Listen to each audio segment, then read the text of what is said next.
যাত্রা শুরু করার আগেই আবহাওয়া দপ্তর আমাদের জানিয়েছিল যে এবার প্রথম দিকে একটু ঝড় বৃষ্টি পাবে।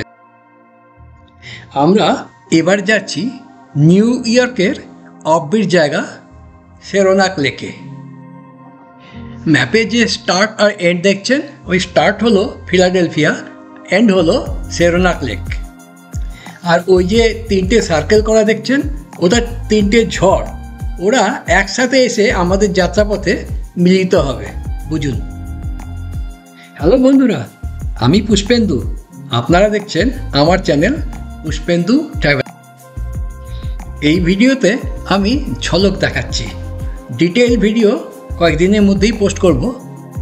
তো এবার আমরা উঠেছিলাম একদম কিওয়াসা লেকের ওপর একটা ব্রেড অ্যান্ড ব্রেকফাস্টে।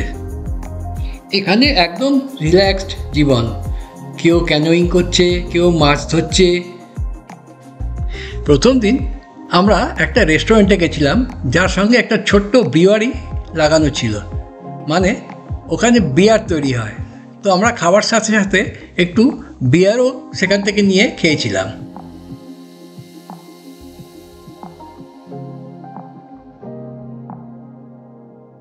দ্বিতীয় দিন আমরা এখান থেকে 20 কিলোমিটার দূরে লেক প্লেসিড বলে এক জায়গায় গিয়েছিলাম।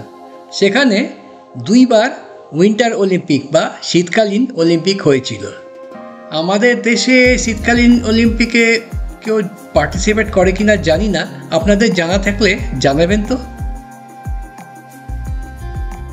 অলিম্পিক স্টেডিয়ামের ভেতরে যে অ্যারেনা, তার মেঝে কিন্তু একদম আইস দিয়ে তৈরি, শক্ত আইস দিয়ে তৈরি। আপনারা দেখতে পাচ্ছেন কিছু লোক স্কেটিং করছে, প্র্যাকটিস করছে অ্যাকচুয়ালি।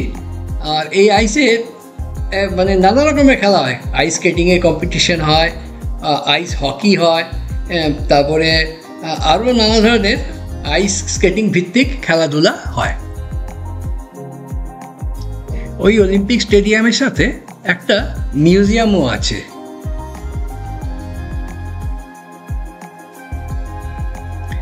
লেক প্লেসিড ছবির মতো সুন্দর একটা ছোট্ট শহর। এখানে অলিম্পিক স্টেডিয়ামের বাইরেই একটা লেক আছে, যেখানে জল টলটল করছে, আর লোকেরা কেউ বোটিং করছে, কেউ ওয়াটার সার্ফিং করছে। সে এক মানে খুবই সুন্দর পরিবেশ।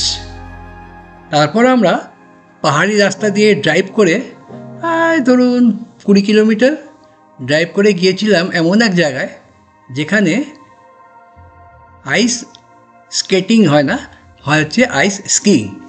মানে অলিম্পিকেও স্কিইংয়ের কম্পিটিশন হয়, আর অন্যান্য সময়ও লোকেরা শীতকালে এখানে স্কিইং করতে আসে। এই যে সেই জায়গা, সেখানে ওইগুলোকে বলে ওরা কেবল কার, আমরা তো রোপওয়ে বলি, ওরা কেবল কার বলে।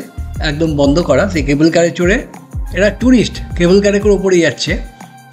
যারা স্কিইং করতে যান তাদের জন্য আলাদা একটা কেবল কার আছে, তাদের সেগুলো অনেক খোলামেলা, কারণ ওদের কাছে স্কি এবং আরও অন্যান্য অনেক ইকুইপমেন্ট নিয়ে উপরে উঠতে হয়। তো সেটা একটু পাশে আরেকটা অন্য কেবল কার দিয়ে যেতে হয়। তো যাই হোক, এইসব দেখে খুবই ভালো লেগেছিল।